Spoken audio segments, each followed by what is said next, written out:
ये हुआ, मैं घर में ही था, मेरा लड़का भी, मैं भी घर में थे। खाना वाना खाया दिन का 1 बजे। मैं ऊपर वाले रूम में सो गया, मेरा लड़का नीचे वाले रूम में आराम कर रहा था दिन में। तब तक ठीक 1 बजे की सवा 1 बजे के आसपास मेहमान का फ़ोन आया, मेहमान सिंह नेगी। उसका फ़ोन आया और मेरा लड़का स्कूटी लेके धारा तक आया हो। मेरा लड़का उठा यहाँ से, बोला पापा आधे घंटे में आ रहा हूँ। और वो ले गया अपने साथ, कैफे है पता नहीं कहाँ कहाँ घूमे ये। उसके बाद ये शाम को यश होटल के आगे एक कैलाश होटल के वहाँ पे बैठे होंगे शाम को, पता नहीं खा पी के मेहमान ने फिर पता नहीं इनके सामने, इसके मामा भी वहीं पे बैठे थे, उनकी सूचना के अनुसार मैं आपको बोल रहा हूँ। बोला बल इसने नाना चंदू है तो मेरे से डिस्कस कर रहा है, पता नहीं क्यों डिस्कस कर रहा है बोला। और उसने बोला यार कोई नहीं, गुजिया भी समझौता करा दे, ऐसा कुछ नहीं बोला। बाद में ये लोग लड़ाई करने लग, बाहर आए, जैसे मेरा लड़का बाहर आया, पता नहीं क्या बातें हुई, इन लोगों ने उसके साथ लड़ाई झगड़ा करने की कोशिश करते, वो भागा नहीं, सामने खड़ा था। और तब तक मेरे लड़के के आगे पीछे इसने चाकू मार के, ऐसे बेरहम से चाकू मार के, धाचरा में शायद आज तक कभी, धाचरा क्या पिथौरागढ़ डिस्ट्रिक्ट के अंदर ये काम नहीं हो, जैसे खून के लथपथ तालाब में ऊपर से लेटा है मेरा लड़का। और इसका साथ वाला फरार हो रहा है, जो मेरे घर से उसको उठा के ले गया और उसको छोड़ के चले गया। और उसके बाद उसने स्विच ऑफ करके वो गायब हो गया। और पुलिस प्रशासन को हमने सूचना दी और मेरे लड़के ने भी उसका नाम लिया, मेमन कहा और चंदू खैर बोला, और चंदू खैर का नाम भी लिया। फिर उसके बाद पुलिस मेमन को ढूंढने गए, इसने सारे स्विच ऑफ बंद करके पता नहीं कहाँ गायब हो गया, चंदू खैर भी फरार हो गया था। उसके बाद मैं अपने लड़के में इतना ज़्यादा यहाँ बैठ नहीं पाया, क्योंकि मैंने अपने लड़के को बचाना था। मैं गया लड़के को लेके 108 में, आपका नक्तड़ के आसपास। मेरे लड़के ने बोला पापा पापा चंदू खैर और मेमन का लड़ाई हुआ और मेरे को चाकू मार के, मेरे को जो चाकू मार दिया इसने, ऐसा कहा। थोड़ी देर के बाद पानी मांगा और मेरा लड़का ऑन द स्पॉट वहीं पे उसने दम तोड़ दिया। उसके बाद क्या करता, मैं पिथौरागढ़ गया, पिथौरागढ़ अपने कार उसमें लगा। मैं सोचा चलो सुबह तक फ़ोन करा, थाना अध्यक्ष महोदय ने भी फ़ोन करा मेमन को, इसने फ़ोन ही नहीं उठाया, फ़ोन ही लगा ही नहीं इसका। फिर इसने सुबह फ़ोन करा, अब ये बोल रहा है मेरे साथ नहीं था, भाग। मेरे लड़के को उठा के तूने ले गया है और बोलता है, तो उसके बाद बोलता है कि वो फरार, मैं नहीं जानता हूँ। अगर तू नहीं जानता तो तेरा फ़ोन का स्विच ऑफ क्यों था? मेरा लड़का जब मरते वक्त तो बयान कर रहा है, वो बोल रहा है कि मेमन और चंदू खैरकर का लड़ाई हुआ और मेरे को चाकू मार दिया। और मेरा साला अंशु दानू साथ में खड़ा होटल में खाना खाते, तो मेमन ने मेरे लड़के को बाहर बुला के ले गया कि चंदू खैर मेरे से लड़ाई कर रहा है। वहाँ जाते, वहाँ 5 मिनट के बाद इनका लड़ाई हो गई, मेरे लड़के को चाकू से बेरहम से इन्होंने चीर फाड़ करके उसको रोड में लेटा दिया। और ना एक आदमी, इसके साथ वाला जो मेमन था वो भाग गया, स्विच ऑफ करके फरार हो गया था। और उसके बाद बोलता है कि मैं नहीं जानता हूँ। मैं थाना अध्यक्ष महोदय से कहता हूँ, अगर ये नहीं जानते तो इसके फ़ोन स्विच ऑफ क्यों थे? मेरे लड़के को तो घर से उठा के तो तू ही ले गया है, मैं तो तेरे लिए ही बोलूँगा अब, क्योंकि उठा के तो तू ले गया। मेरे लड़के ने तेरे लड़ाई में अपनी जान दी, तू एक मेरे लड़के के लिए एक खिलाफ एक शब्द नहीं बोल पा रहा है, तो कैसी दोस्ती हुई?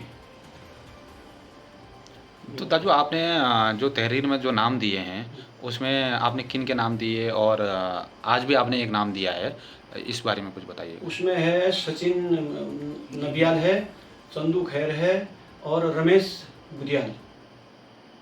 तीसरा नाम आज आपने दिया? हाँ, तीसरा नाम आज मैंने थाने में करके रमेश बुधियाल है तीसरा। तो अभी तक की पुलिस की कार्रवाई से आप संतुष्ट हो रहे हैं या क्या आपको लग रहा है? थाना अध्यक्ष महोदय ने मेरे को बहुत समझा रखा, मैं माना हूँ। कल तक उन्होंने कहा मैं इनको कई कोशिश कर रहे हूँ, कर रहे हैं, ऐसा नहीं कि हम कुछ नहीं कर रहे करके, ये नहीं, कोशिश कर रहे हैं।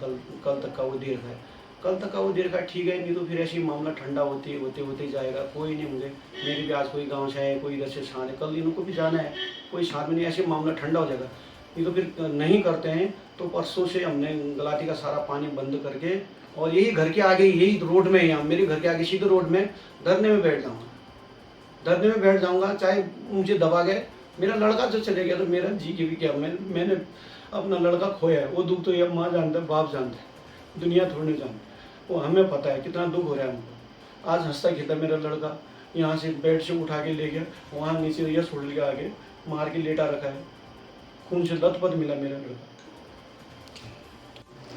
मुझे टाइम दिया गया था इसके लिए, उन्होंने 2 दिन का टाइम दिया था, तो कल आज 2 दिन हो चुके हैं। फिर आज हम फिर थाने गए थे, फिर वहाँ भी यही बात हुई कि हम काम कर रहे हैं, अगर इसके आगे ठीक है कल तक का नहीं करते हैं तो हमें अपनी तरह से काम करना है। जो भी हमारी गलती से यहाँ दार्चुला में पानी सप्लाई है, पहले तो मैं वो बंद करवा दूँगी। सभी लोगों से, अपनी जनताओं से सब मिल के वो सपोर्ट करेंगे तो वो कर देंगे। फिर उसके बाद उनके घर में देखो, मैंने अपना बेटा खोया, जो दुख मैं जानती हूँ वो अभी मैं बयां भी नहीं कर सकती। तो उनके घर वालों को हमारे हवाले कर दो, तो वो हमारे सामने आएंगे तो आएंगे ना, अपने बच्चों के लिए, अपनी बीवी के लिए, उनके लिए वो आएंगे ही। और अभी तक किसी नेता प्रतिपक्ष ने, किसी भी नेता ने हमारे सपोर्ट में अभी तक नहीं बोला है।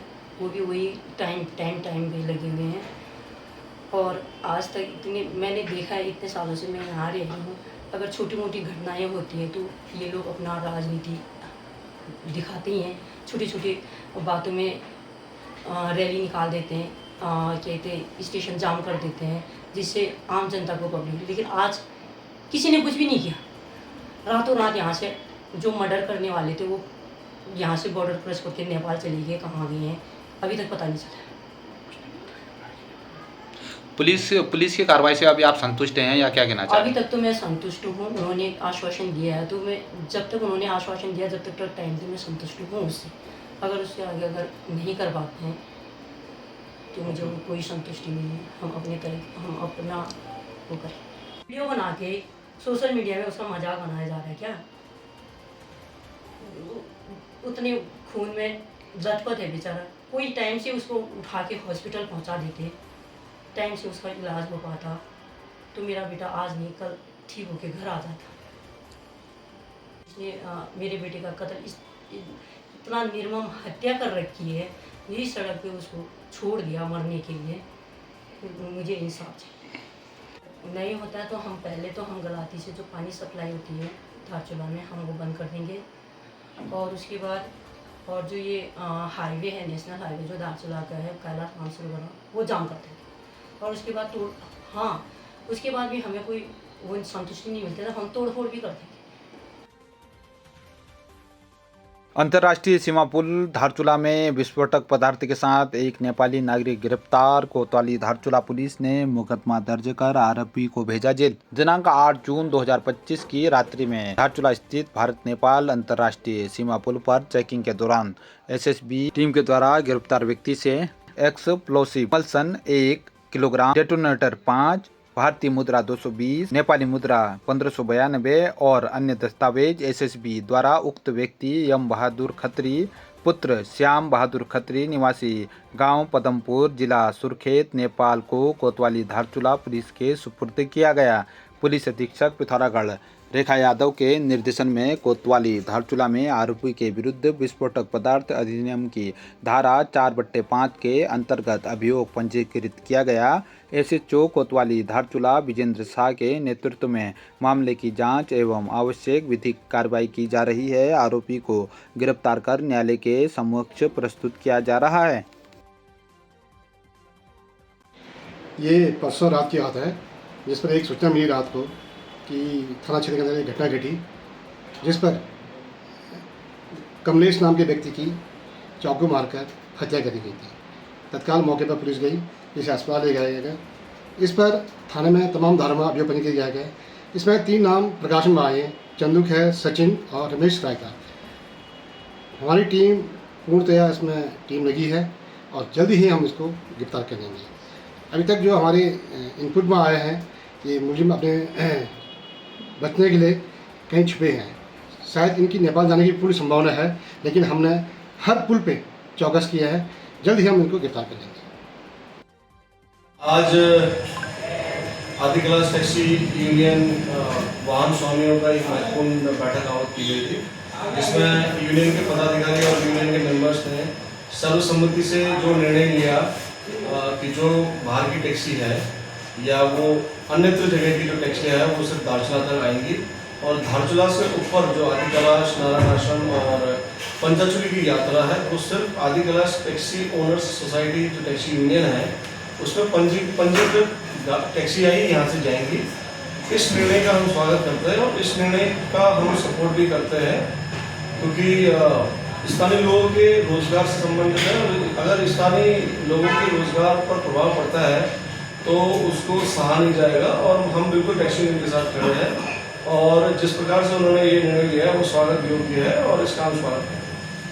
आज आदि कैलाश टैक्सी यूनियन की एक महत्वपूर्ण बैठक आहूत की गई थी, जिसपे यह निर्णय लिया गया है कि जो भारी टैक्सी गाड़ियां चल रही है उनके प्रभाव से यहाँ के लोकल टैक्सी मालिकों को बहुत दिक्कतें का सामना करना पड़ रहा है। अतः बैठक में यह सर्वसम्मति से यह नियम पारित किया गया है कि जितनी भी भारी की गाड़ियाँ टैक्सी गाड़ियाँ धारचूले तक आएंगी सिर्फ, और यहाँ से स्थानीय लोकल जो टैक्सी यूनियन में रजिस्टर्ड है वही गाड़ियाँ आदि कैलाश ओम पर्वत यात्रा पे और पंचरचूली, उसके साथ साथ नारायण आश्रम तक यहाँ धारचूले से वही गाड़ियाँ नंबर सिस्टम से चलेंगी। और यह दिनांक 10 तारीख कल से ही यूनियन बाहर की गाड़ियों को धारचूले से ऊपर जाने नहीं देंगे।